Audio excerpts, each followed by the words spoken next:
찬송가 20장 함께 찬송하시겠습니다.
이 시간 우리에게 주시는 하나님의 말씀은 민수기 13장 1절부터 3절까지의 말씀입니다.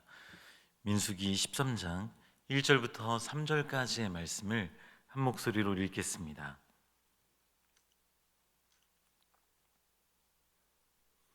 함께 읽겠습니다. 여호와께서 모세에게 말씀하여 이르시되 사람을 보내어 내가 이스라엘 자손에게 주는 가나안 땅을 정탐하게 하되 그들의 조상의 가문 각 지파 중에서 지휘관 된 자 한 사람씩 보내라.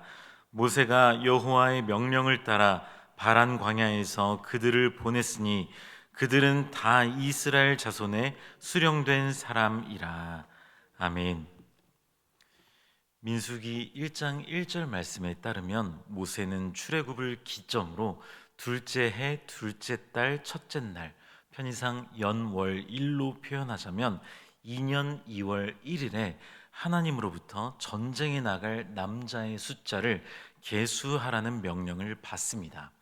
그리고 민수기 10장 11절 말씀에 따르면 둘째 해 둘째 달 20날, 다시 말해 2년 2월 20일에 이스라엘 자손을 인도하는 하나님의 구름 기둥이 성막에서 떠오릅니다. 시내산에서 약속의 땅을 향해 출발하는 장면이 기록되어 있는 것이죠. 출애굽할 때만 해도 오합지졸의 모습으로 하나님을 원망하다가 말다가 이것도 아니고 저것도 아닌 모습을 보이면서 애굽을 벗어난 이스라엘이었지만 출애굽 이후에 하나님께 율법을 받고 하나님의 백성으로서의 정체성을 갖게 되었습니다. 그래서 민수기 10장에서 이스라엘 백성이 진군하는 모습을 보면 굉장히 늠름하다는 인상을 받게 됩니다. 오랜 시간 동안 종살이하면서 노예 근성이 배어있던 모습을 뒤로 한 채로 하나님의 백성으로서 성막을 중심으로 진열을 갖추며 전진하는 이스라엘 백성의 모습은 대단히 근사해 보입니다. 민수기 10장에서 시내산에서 출발하는 이스라엘 백성들의 목적지가 어디입니까? 바로 젖과 꿀이 흐르는 땅인 가나안 땅입니다. 출애굽기 3장 8절 말씀을 들어보십시오. 내가 내려가서 그들을 애굽인의 손에서 건져내고 그들을 그 땅에서 인도하여 아름답고 광대한 땅, 젖과 꿀이 흐르는 땅, 곧 가나안 족속, 헷 족속, 아모리 족속, 브리스 족속, 히위 족속, 여부스 족속의 지방에 데려가려 하노라. 하나님께서 호렙산에서 모세를 부르시면서 하신 말씀입니다. 하나님께서 어떤 일을 하시겠다고 말씀하십니까? 이스라엘을 출애굽시키고 친히 인도해서 아름답고 광대한 땅, 젖과 꿀이 흐르는 땅으로 인도하시겠다는 겁니다. 또 레위기 20장 24절 말씀을 들어보시면 하나님의 뜻을 분명하게 알 수 있습니다. 내가 전에 너희에게 이르기를 너희가 그들의 땅을 기업으로 받을 것이라. 내가 그 땅 곧 젖과 꿀이 흐르는 땅을 너희에게 주어 유업을 삼게 하리라 하였노라. 나는 너희를 만민 중에서 구별한 너희의 하나님 여호와이니라. 아멘. 젖과 꿀이 흐르는 땅을 어떻게 하시겠다는 겁니까? 이스라엘 백성에게 대가 없이 아무런 조건 없이 주시겠다는 겁니다. 이러한 하나님의 크고 놀라우신 뜻은 요셉이 애굽의 총리가 되고 야곱과 야곱의 모든 가족이 애굽으로 이주하고 고센 땅에서 야곱의 가족이 번성하는 이 모든 일들이 하나님의 섭리 가운데 있었다는 사실을 분명하게 보여줍니다. 좀 더 멀리 보자면 아브라함을 부르신 때부터 하나님의 놀라운 구원 역사는 이미 시작된 것이라고 볼 수 있는 것입니다. 자, 그런데 이스라엘이 하나님의 말씀에 따라 진영을 갖추어 전진하는 이런 늠름한 모습은 머지않아 산산조각 나고 맙니다. 민수기 11장과 12장에서 이스라엘은 세 가지의 모습을 통해서 그들의 죄악된 본성이 명명백백하게 드러나게 됩니다. 악한 말로 하나님을 원망하는 모습과 하나님께서 주시는 만나에 대한 불평, 그리고 미리암과 아론이 모세를 비방하는 모습에서 그들의 죄악된 본성이 적나라하게 드러나죠. 이러한 이스라엘의 세 가지의 악한 모습은 이들의 영적인 무지함과 나약함을 노골적으로 드러냅니다. 하지만 하나님께서는 그럼에도 불구하고 이스라엘 백성을 버리지 않으시고 젖과 꿀이 흐르는 땅으로 계속해서 인도하십니다. 그러나 출애굽 1세대는 결과적으로 젖과 꿀이 흐르는 땅에 들어가지 못합니다. 어쩌다가 이스라엘이 그렇게 되었는가? 그 시발점을 다루는 본문이 바로 오늘 본문 말씀입니다. 오늘 본문 말씀을 살펴보려면 민수기 13장 말씀과 신명기 1장 말씀을 비교해서 읽어야만 하는데요. 왜 그런가 하면 가나안 땅을 정탐하게 된 경위에 대해서 서로 다르게 표현하는 것처럼 보이기 때문입니다. 우선 민수기 13장 1절 말씀에 따르면 하나님께서 모세에게 가나안 땅을 정탐하라고 명령하십니다. 이 말씀만 읽으면 가나안 땅 정탐은 온전히 하나님의 뜻에 의한 것이라고 생각할 수밖에 없습니다. 하지만 신명기 1장 말씀을 읽어보면 그렇지 않다는 사실을 알 수 있습니다. 성경책을 가지고 오신 분들은 신명기 1장 20절 말씀을 찾아서 함께 읽어보겠습니다. 신명기 1장 20절부터 22절까지의 말씀인데요. 신명기 1장 20절부터 22절까지의 말씀을 함께 읽어보겠습니다. 함께 읽겠습니다. 내가 너희에게 이르기를 우리 하나님 여호와께서 우리에게 주신 아모리 족속의 산지에 너희가 이르렀나니 너희의 하나님 여호와께서 이 땅을 너희 앞에 두셨은즉 너희 조상의 하나님 여호와께서 너희에게 이르신 대로 올라가서 차지하라, 두려워하지 말라, 주저하지 말라 한즉 너희가 다 내 앞으로 나와 말하기를 우리가 사람을 우리보다 먼저 보내어 우리를 위하여 그 땅을 정탐하고 어느 길로 올라가야 할 것과 어느 성읍으로 들어가야 할 것을 우리에게 알리게 하자 하기에. 아멘. 민수기 13장 말씀에 따르면 가나안 땅 정탐은 하나님의 뜻에 근거한 일이었습니다. 하지만 신명기 1장 말씀에서는 가나안 땅 정탐이 누구의 뜻에 근거한 일입니까? 이스라엘 백성의 요구에 따라 이루어진 일이라는 사실을 알 수 있습니다. 신명기 1장 21절 하반절 말씀을 보시면 모세는 이렇게 명령합니다. 너희 조상의 하나님 여호와께서 너희에게 이르신 대로 올라가서 차지하라. 두려워하지 말라, 주저하지 말라 한즉. 앞서 출애굽기 3장과 레위기 20장 말씀을 살펴보았을 때 하나님께서 젖과 꿀이 흐르는 땅 가나안 땅을 이스라엘 백성에게 주신다고 하지 않으셨습니까? 이러한 점에서 가나안 땅을 정탐하는 일은 애초에 불필요한 일이라고 볼 수 있습니다. 왜 그렇습니까? 하나님께서 주시기로 확실하게 약속하셨기 때문에 두려워하지 말고 올라가서 싸워서 차지하면 되는 것입니다. 가나안 땅 주민들의 체급이나 전투력, 무기의 질 이런 것들은 하나도 고려하지 않아도 됩니다. 그저 두려워하지 말고 주저하지 말고 믿음으로 올라가서 차지하기만 하면 되는 일이었습니다. 그런데 이스라엘 백성들은 어떻게 행동합니까? 민수기 11장과 12장에서 하나님을 악한 말로 원망했던 그 패역한 모습이 신명기 1장에서도 동일하게 나타납니다. 신명기 1장 22절 말씀을 다시 보십시오. 우리가 사람을 우리보다 먼저 보내어 우리를 위하여 그 땅을 정탐하고 어느 길로 올라가야 할 것과 어느 성읍으로 들어가야 할 것을 우리에게 알리게 하자. 하나님께서 이스라엘 백성에게 젖과 꿀이 흐르는 땅을 주시기 위해서 인도하셨다는 사실을 잊어버린 모양입니다. 그 땅을 기업으로 주시겠다고 약속하신 하나님의 말씀을 완전히 잊어버린 상태로 모세에게 요구하고 있는 것입니다.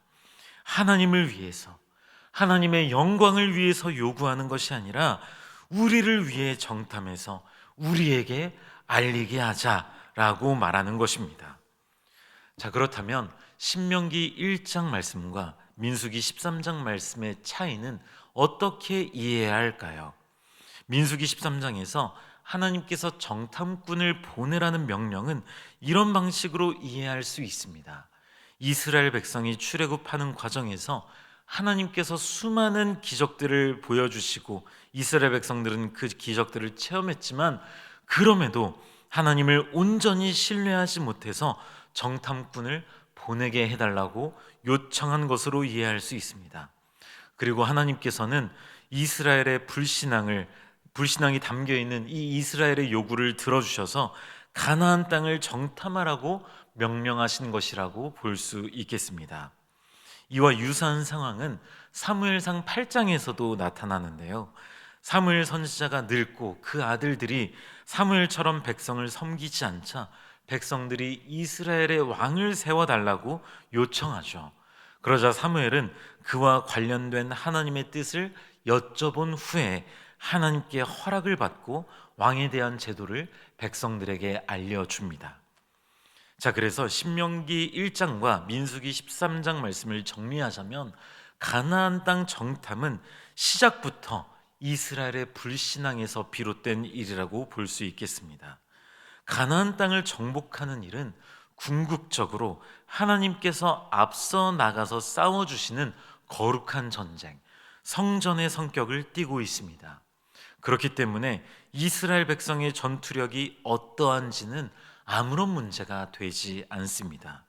물론 이스라엘 백성의 입장에서는 가나안 땅을 정탐하지 않고 무작정 나가서 싸우는 것이 쉽지는 않았을 것입니다. 이스라엘 군인이 60만 명이나 있었지만 엄밀히 말하자면 이 60만 명의 군대는 군사훈련을 제대로 받아본 적이 없는 오합지졸의 병력이라고 볼 수 있습니다. 또 하나님께서 약속을 해주셨지만 결국 본인들이 전쟁에 나가서 적들과 칼을 맞대고 싸워야 하기 때문에 두려울 수 있습니다. 하지만 이것이 바로 인생이죠. 공짜로 주어지는 것은 아무것도 없습니다. 하나님께서 한순간도 빠짐없이 언제나 우리와 함께 하시는 것은 사실이지만 인생에서 겪는 수많은 일들은 우리가 직접 헤쳐나가야 하는 일들이 대부분입니다. 기도 한 번 한다고 끝난다? 그런 일은 없습니다. 하지만 우리는 기도하면서 새로운 힘을 얻습니다. 주님 앞에 불순종하고 싶어하는 죄악된 마음을 돌이킵니다. 낙심해서 포기하고 싶고 편안한 쪽으로 선택하고 싶어하는 나약한 마음과 죄악된 본성을 기도로써 물리칩니다. 이렇게 기도하는 순간마다 하나님께서는 우리에게 새로운 힘을 주십니다. 하나님께서 사랑하시는 성도님들, 우리는 인생을 살아가면서 다양한 일들을 겪습니다. 때로는 이겨내지 못할 것 같은 어려운 일들도 만납니다. 그럴 때마다 우리는 가나안 땅을 정탐하기를 원하는 이스라엘 백성들의 마음을 기억해야만 합니다. 이들의 불신앙이 가득한 마음과 의도를 기억해야만 합니다. 하나님께서 우리와 함께 하시는데 우리가 그 어떠한 일도 포기해야 할 이유는 단 하나도 없습니다. 대인 관계에 있어서, 직장 생활에 있어서, 가족들과의 관계에 있어서, 교회 생활에 있어서 그 무엇도 포기하고 낙심할 이유는 단 하나도 없습니다. 그런 마음이 들 때마다 우리를 인도하시고 가장 좋은 것을 주시는 우리 하나님의 인도하심을 신뢰하면서 온전히 주님과 동행하는 인생을 살아가시는 모든 화평의 성도님들 되시기를 주님의 이름으로 축복합니다. 기도하고 마치겠습니다. 하나님 아버지, 감사를 드립니다. 오늘도 우리를 사랑하시고 주님의 자비로운 손길로 우리의 삶을 인도해 주시니 감사를 드립니다. 살아계시며 역사하시는 하나님 아버지, 우리의 인생 가운데 포기하고 싶은 일이 생길 때마다 주님을 더욱 의지하기를 원하오니 모든 주님의 자녀들의 심령을 붙잡아 주시고 강건케 하여 주시옵소서. 영적인 시험과 고난과 환난 가운데 쓰러지는 일이 없도록 붙잡아 주시며 영적으로나 수적으로나 바르고 건강한 교회를 이루어 나아가는 우리 모두가 되게 하여 주시옵소서. 감사드리며 예수 그리스도의 이름으로 기도드리옵나이다. 아멘. 주기도문으로 마친 뒤에 나라와 민족을 위해, 교회를 위해 개인의 기도 제목을 놓고 기도하시다가 귀가하시면 되겠습니다. 함께 주기도문 하시겠습니다. 하늘에 계신 우리 아버지여, 이름이 거룩히 여김을 받으시오며 나라가 임하시오며 뜻이 하늘에서 이루어진 것 같이 땅에서도 이루어지이다. 오늘 우리에게 일용할 양식을 주시옵고 우리가 우리에게 죄 지은 자를 사하여 준 것 같이 우리 죄를 사하여 주시옵고 우리를 시험에 들게 하지 마시옵고 다만 악에서 구하시옵소서. 나라와 권세와 영광이 아버지께 영원히 있사옵나이다. 아멘.